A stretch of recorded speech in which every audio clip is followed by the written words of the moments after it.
Yang saya tidak mengerti, kenapa akhirnya Propam mengatakan Rudiana bapaknya Eki.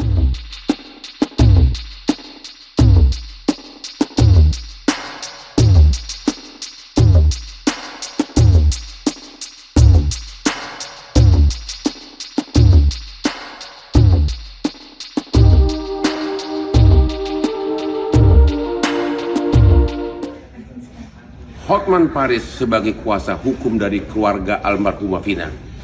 Terima kasih kepada Bapak Kapolri yang telah memerintahkan Propam Mabes Polri untuk semakin memeriksa kasus Vina ini.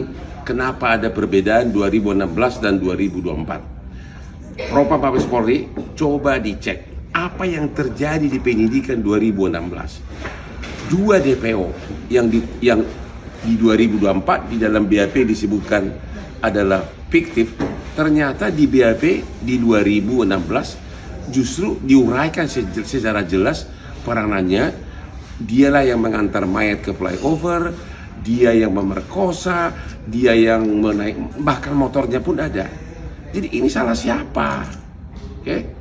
Demikian juga Peggy katanya dulu di 2016 adalah pelaku. Sekarang di 2024, 5 mengatakan bukan pelaku. Jadi inilah tugas Propam. Apa yang terjadi di penyidikan 2016. Yang saya tidak mengerti, kenapa akhirnya Propam mengatakan Rudiana bapaknya Eki. Ternyata secara kode etik tidak melanggar apapun.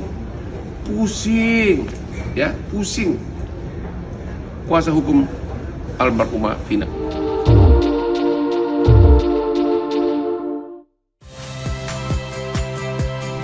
Saya Rahmat Ibrahim. Saksikan program-program Kompas TV melalui siaran digital, pay TV, dan media streaming lainnya. Kompas TV, independen, terpercaya.